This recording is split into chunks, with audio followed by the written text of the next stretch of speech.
जी बिल्कुल बिल्कुल। अच्छा, तो जनाब ये फरमाइए कि एक तो आपको मुबारक कि आपने रात बड़ा मार्का आपकी जमात ने सर किया। ये बताइए कि केपीके और पंजाब असम्बली की डिसोल्यूशन के बाद आप समझते हैं कि इतना प्रेशर पड़ेगा वफाकी हुकूमत पर कि वो भी मजबूर होंगे इंतखाबात कराने के लिए? हाँ जी, बिस्मिल्लाहिर्रहमानिर्रहीम। पहली तो समी इब्राहिम साहब, मेरी ये राय है कि जब पंजाब असम्बली टूटेगी, जैसे कि हर किसी को पता है कि तकरीबन 63 to 64% of the population of Pakistan is Punjab, और जब पंजाब की नुमाइंदगी आपकी ख़त्म होगी, उसके साथ आपकी केपी की नुमाइंदगी भी इंशाल्लाह एक दिन में ख़त्म हो जाएगी। उसके बाद जो आपके नेशनल असम्बली के मेंबर्स हैं, वो भी चाहे वो अदालत के ज़रिए, स्पीकर के ज़रिए, जिस तरीके से वो भी अपने रिज़ाइन मंजूर करवाएंगे। तो जब आप इन तीन चीज़ों को इकट्ठा करते हैं तो ये तकरीबन 70% आबादी बन जाती है। अब देखें, ये एक लॉजिक की बात है, एक तो रट है कि मैं ना मानूं वाली। अगर वो इस बात पे आ जाते हैं तो उनकी अपनी मर्जी है, वरना जिस मुल्क की 70% आबादी इलेक्शन में जा रही हो और 30% पे मुल्क का वजीर आज़म बैठा हो और एक छोटे से सूबे में उनकी गवर्नमेंट हो पीपल्स पार्टी की, तो ये लॉजिक वाइज तो ठीक नहीं। और मेरा ख्याल है अवाम का इतना प्रेशर आ जाएगा कि अल्टीमेटली इनको इलेक्शन कराने पड़ेंगे। ठीक है।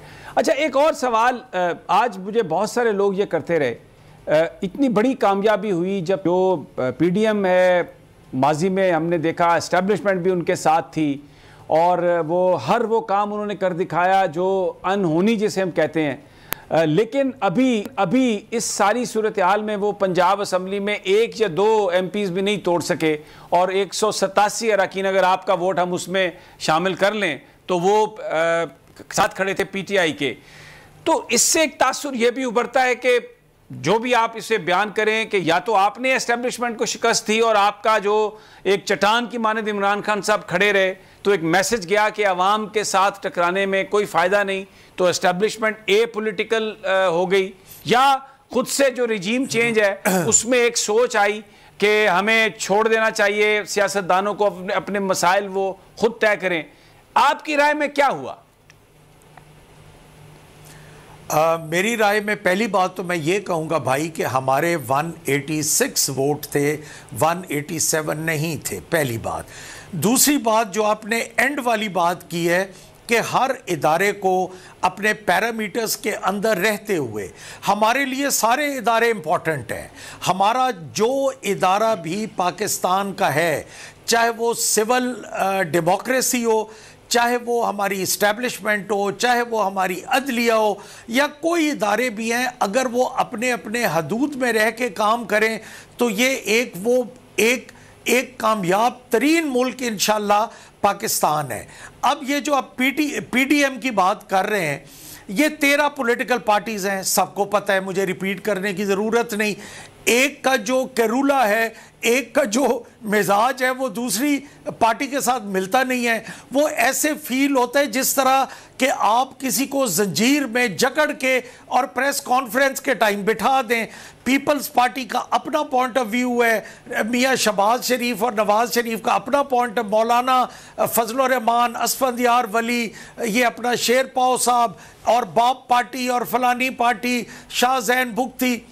अब आप ये देखें, ये किस मजबूरी के तहत, MQM किस मजबूरी के तहत ये इकट्ठे चल रहे हैं? तो वो तो एक ही मजबूरी है ना कि बुग़्ज़ इमरान में इकट्ठे हो गए। अब बुग़्ज़ इमरान में जब आपका नज़रिया नहीं मिलता, और मैं आपको एक और बात बताता चलूं कि ये जितना भी इकट्ठा बैठेंगे, जितनी भी ये प्रेस कॉन्फ्रेंसेस इकट्ठी करेंगे, ये वक्त बताएगा कि इनका वोट नीचे आएगा। क्योंकि जो इनके वोटर सपोर्टर हैं, जो ये पूरी ज़िंदगी इनको एक दूसरे की गालियां देते हुए सुनते रहे, कोई लड़काना की सड़कों पे किसी को खींच रहा था, तो कोई लाहौर के किसी खंबे के साथ लटका रहा था, तो कोई किसी के मुंह से दौलत निकाल रहा था, कोई किसी के पेट से दौलत निकाल रहा था, कोई इस्लाम को बकौल उनके कोई जमात इस्लाम को बेच के और अल्लाह माफ़ी दे उस पे वोट ले रही थी, ये जो पीपल्स पार्टी वाले, और ये एक दूसरे पे इल्ज़ाम लगाते थे। आज वो बुग़्ज़ इमरान में इकट्ठे हो गए। क्या ये इत्तेहाद देर पा है? आगे इनकी बदर बांट होनी है, सीटों पे आना है, प्रॉब्लम्स आनी है, तो इनके लिए बेहतर है